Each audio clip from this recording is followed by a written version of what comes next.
Morning students. आज हम सब हमारे ज्ञानोदय हिंदी पाठ्य पुस्तक पाठ 5 टेलीविज़न पढ़ेंगे।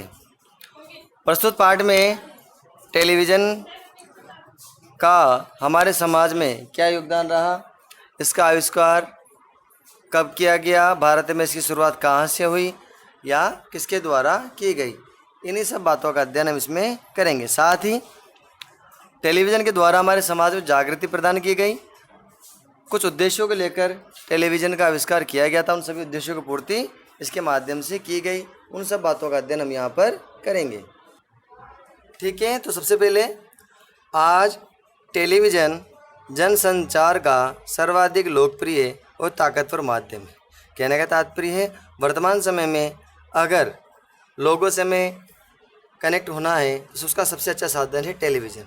टेलीविज़न के माध्यम से हम घर बैठे ही संपूर्ण विश्व की जानकारी, चाहे वह अच्छी हो बुरी हो, किस देश में क्या हो रहा है, इन सब घटनाओं की जानकारी हम बैठे बैठे ले सकते हैं। तो ये सबसे श्रेष्ठ साधन है। क्यों? इसमें दृश्य भी होता है और सर्वे भी होता है, इसमें देख भी सकते हैं और सुन भी सकते हैं। साथ ही उस घटना स्थल की पिक्चर्स भी देख सकते हैं जिसके घटना स्थल को यहाँ पर बताया जा रहा है। आज टेलीविज़न के माध्यम से, इस संचार के साधन के माध्यम से हमें हमारे देश में हो रही गतिविधियों का भी पता बहुत शीघ्रता से चल जाता है।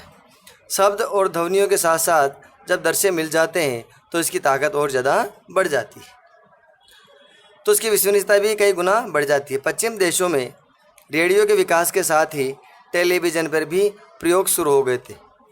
1927 में बेल टेलीफोन लेबोरेटरीज ने न्यूयॉर्क और वाशिंगटन के बीच प्रायोगिक टेलीविज़न कार्यक्रम का प्रसारण किया गया। अर्थात सबसे पहले 1927 में बेल टेलीफोन लेबोरेटरीज ने न्यूयॉर्क और वाशिंगटन के बीच प्रायोगिक टेलीविज़न कार्यक्रम का प्रसारण किया था। उसके बाद 1936 तक बीबीसी ने भी अपनी टेलीविज़न सेवा शुरू कर दिया था। शुरू का विकास इसका धीमा था, इसका विकास धीमी गति से हो रहा था, क्योंकि 1927 और 36 में 8 साल का अंतर आ गया इसकी टेलीविज़न की दूसरी शुरुआत होने में। परंतु भारत में टेलीविज़न की शुरुआत यूनेस्को की एक शैक्षणिक परियोजना के अंतर्गत 15 सितंबर 1959 को हुई थी। अर्थात भारत में तो बहुत लेट हुई थी। और कब हुई? जब संयुक्त राष्ट्र संघ की एक शाखा है यूनेस्को की एक ज़रूरत पड़ी शैक्षणिक परियोजना के बारे में लोगों को जागरूक करने वाले, भारत के लोगों को जागरूक करने के लिए, तो उन्होंने ही यहाँ पर टीवी की शुरुआत की थी। इनका मकसद था, इनका उद्देश्य था टेलीविज़न के माध्यम से शिक्षा और सामुदायिक विकास को प्रोत्साहित करना। अर्थात क्योंकि उस समय हमारी शिक्षा दर बहुत कम थी, लोग स्कूल नहीं जाते थे, पढ़ाई बहुत कम थी, तो इसके माध्यम से वे चाहते थे कि भारत में शिक्षा का वातावरण बने और सामुदायिक अर्थात समाज का विकास किया जाए। इसी कारण उन्होंने 15 सितंबर 1959 को टेलीविज़न की शुरुआत की और उनका मकसद था शिक्षा और समुदाय के प्रति लोगों को जागृत करना। इसके अंतर्गत दिल्ली के आसपास के गाँवों में, अर्थात सबसे पहले शुरुआत दिल्ली के आसपास के गाँवों में 2 टीवी सेट लगाए गए जिन्हें 200 लोगों ने देखा। करीब 200 लोगों ने उस कार्यक्रम को, यूनेस्को के उस कार्यक्रम को टीवी पर पहली बार भारत में देखा। ये हफ्ते में 2 बार 1-1 घंटे के लिए देखा जाता। पूरे सप्ताह इसका कार्यक्रम का आयोजन नहीं किया जाता था, दिखाया नहीं जाता था, प्रसारण नहीं किया जाता था। केवल सप्ताह में 2 बार इसका प्रसारण किया जाता, वह भी 1-1 घंटे के लिए। लेकिन 1965 में स्वतंत्रता दिवस से भारत में विधिवत टीवी सेवा का आरंभ हुआ। तब रोज़ 1 घंटे के लिए टीवी कार्यक्रम दिखाए जाने लगा। अर्थात 1965 से टीवी का शुरुआत भारत में की गई और रोज़ 1 घंटे के लिए टीवी पर कार्यक्रम दिखाए जाने लगे, चाहे वह समाचार संबंधी हो या शिक्षा संबंधी हो या जो भी उस वक्त कार्यक्रम दिखाया जाता था उसको शुरुआत की गई और 1 घंटे के लिए सर्वप्रथम टीवी की कार्यक्रम दिखाया जाने लगा।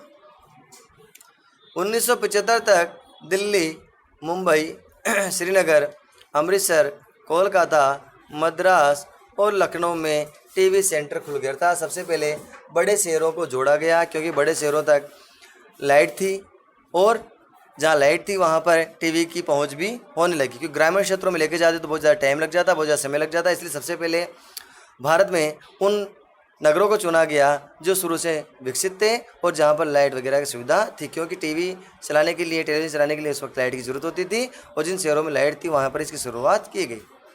लेकिन 1976 तक टीवी सेवा आकाशवाणी का हिस्सा थी। अर्थात पहले आकाशवाणी एक सेवा केंद्र होता था जो रेडियो पर न्यूज़ वगैरह सुनाता था, इसी के अंतर्गत रखा गया, अर्थात उसके सारे देखरेख का काम आकाशवाणी ही करती थी। परंतु 1 अप्रैल 1976 से इसे अलग कर दिया गया और इस टेलीविज़न के कार्यक्रम को नाम दिया गया दूरदर्शन नाम दिया गया। और 1984 में इसकी रजत जयंती मनाई गई। 25 साल भारत में इसको पूरे हो गए थे। उसकी जयंती एक समारोह का आयोजन किया गया, इस खुशी में कि भारत में भी टीवी की शुरुआत हुई। स्वर्गीय प्रधानमंत्री श्रीमती इंदिरा गांधी को दूरदर्शन की ताकत का एहसास था। उन्हें पता था कि अगर वह चाहें तो दूरदर्शन के माध्यम से लोगों तक सीधे कनेक्ट हो सकती हैं, लोगों तक अपनी बात पहुंचा सकती हैं। वह देश में क्या करना चाहती हैं उसकी बातों को वह टेलीविज़न के माध्यम से प्रत्येक व्यक्ति तक पहुंचा सकती। इसलिए वह देश भर में टेलीविज़न केंद्रों का जाल बिछाना चाहती थी। वह चाहती थी कि संपूर्ण देश में जल्दी से शीघ्रता से ही टीवी की पहुँच गाँव-गाँव, ग्रामीण और कस्बों में भी पहुँचे। इसलिए वह संपूर्ण देश में टेलीविज़न केंद्रों का जाल बिछाना चाहती थी। अर्थात वह सेंटर जहां से उन्हें ऑपरेट किया जाता था, जैसे दूरदर्शन के जो सेंटर अलग अलग जगहों पे वो बनाना चाहती थी। 1980 में श्रीमती इंदिरा गांधी ने प्रोफेसर पीसी जोशी की अध्यक्षता में दूरदर्शन कार्यक्रमों की गुणवत्ता में सुधार के लिए एक समिति का गठन किया। अर्थात 1980 में श्रीमती इंदिरा गांधी ने प्रोफेसर पीसी जोशी की अध्यक्षता में दूरदर्शन कार्यक्रमों की गुणवत्ता में सुधार के लिए एक समिति गठित की गई। अर्थात ऐसी समिति बनाई गई, वह इस बात का अध्ययन करेगी कि दूरदर्शन के जो कार्यक्रम दिखाए जा रहे हैं शहरों के अंदर, उनकी गुणवत्ता कैसी है, क्या वह स्पष्ट दिखाई दे रहे हैं, क्या उनमें स्पष्ट आवाज़ आ रही है या उनमें कुछ सुधार की आवश्यकता है। तो जोशी ने भी अपनी रिपोर्ट में लिखा, हमारे जैसे समाज में जहाँ पुराने मूल्य टूट रहे हैं, संस्कृतियाँ टूट रही है और नए नहीं बन रहे हैं, वहाँ दूरदर्शन बड़ी भूमिका निभाते हुए जनतंत्र को अर्थात जनता तक सूचना पहुंचाने को मजबूत कर सकता है। अर्थात जहां पर पुराने मूल्य टूट रहे हैं, जहां पे लोग एक दूसरे से बात करना धीरे धीरे कम कर रहे हैं, परंतु दूरदर्शन के माध्यम से हम उन सबको एक कर सकते हैं, जोड़ सकते हैं और अपनी बातों को वहाँ लोगों तक पहुँचा सकते हैं। अर्थात इस समिति ने कुछ उद्देश्य रखे, वो उद्देश्य निम्नलिखित हैं। सबसे पहले लिखा सामाजिक परिवर्तन, राष्ट्रीय एकता, वैज्ञानिक चेतना का विकास, परिवार कल्याण को प्रोत्साहन करना, कृषि विकास, पर्यावरण संरक्षण, सामाजिक विकास, खेल संस्कृति का विकास और राष्ट्र सांस्कृतिक धरोहर को प्रोत्साहन देना। अर्थात इन सब उद्देश्यों के अंतर्गत उन्होंने अपनी भूमिका निभाई, अपनी राय मशवरा किया और अपनी सलाह दी प्रधानमंत्री इंदिरा गांधी को कि हम चाहें तो दूरदर्शन के माध्यम से जनतंत्र को मजबूत बना सकते हैं, अर्थात जनता के शासन को मजबूत बना सकते हैं, लोगों को जागरूक कर सकते हैं। और इसके लिए उन्होंने कुछ उद्देश्य रखे। इन उद्देश्यों के माध्यम से वह चाहते थे कि हम राष्ट्रीय एकता के बारे में, सामाजिक परिवर्तन के बारे में, परिवार कल्याण के बारे में, किसानों के लिए कृषि विकास कार्यक्रम के बारे में, पर्यावरण को बचाने के बारे में आदि उद्देश्यों पर हम कार्यक्रम बना सकते हैं, दूरदर्शन पर दिखा सकते हैं, जिससे लोगों में जागरूकता है और जागृति प्रदान की जाए, जिससे कि हमारा समय भी बचे और कम समय में अधिक से अधिक लोगों तक अपनी बात को पहुंचा सके। नेक्स्ट अगली कक्षा में। धन्यवाद।